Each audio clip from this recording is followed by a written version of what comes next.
শেখ হাসিনার প্রেস কনফারেন্সে তেল দিতে দিতে সাংবাদিকরা গলে যাচ্ছে। ছাত্র জনতার আন্দোলনের সময় থেকে আলোচনায় আসেন লেখক ফাহাম Abdus Salam.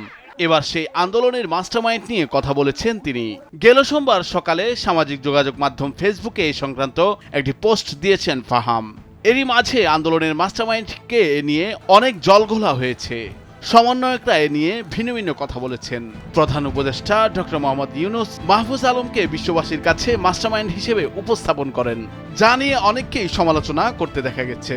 He is known as to be the brain behind the whole revolution.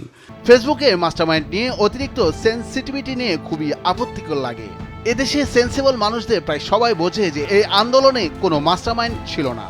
আক্ষরিক অর্থে এটা ছাত্র ও সাধারণ জনতার আন্দোলন। ছাত্ররা নিজেরাও তো বলছে না যে এখানে কোনো মাস্টারমাইন্ড ছিল।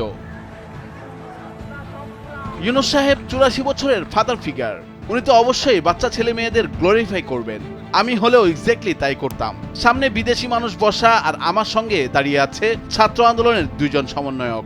আমি তো বলতাম এরা সব সুপারম্যান, ক্যাপটা লুকায় রাখছে বাংলাদেশে।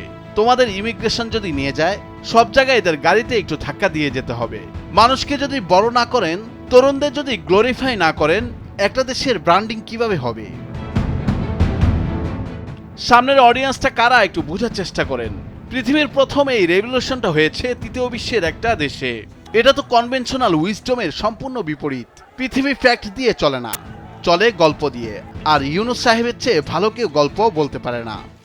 It's not just suddenly came. উনি আমার আপনার চেয়ে এই কাজটা অনেক ভালো জানেন। কিন্তু এই যে এত কাটাছেঁড়া চলছে মাত্র একটা ছেলেকে নিয়ে, এখনো চলছে, এগুলো দেখলে মনে হয় যে আপনার প্রচুর হিংসা হচ্ছে। ওই ছেলে নিজে তো কোনো ক্রেডিট চায় না। হলোই না হয় ইউনূস সাহেবের একটা ভুল, তো এমন কি হলো? এত রাগ বাচ্চা একটা ছেলেকে নিয়ে, মাস্টারমাইন্ড নিয়ে এত আপত্তি, খুব চোখে লাগে রে ভাই। নুরুল আফসার, নিউজ ডেস্ক, ভোরের কাগজ। এই গণ আন্দোলন রাজনৈতিক অধিকার ও উন্নয়নের সুবিধা বঞ্চিত বাংলাদেশের আপামর জনসাধারণকে ঐক্যবদ্ধ করেছে। আমাদের জনগণ একটা ন্যায্য, অন্তর্ভুক্তিমূলক ও কার্যকর গণতন্ত্রের জন্য লড়াই করেছে, যার জন্য আমাদের নতুন প্রজন্ম জীবন উৎসর্গ করেছে।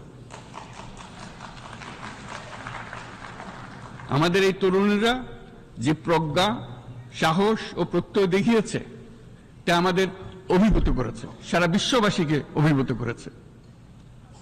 বন্দুকের গুলি উপেক্ষা করে বুক পেতে দাঁড়িয়ে গিয়েছিল আমাদের এই তরুণরা।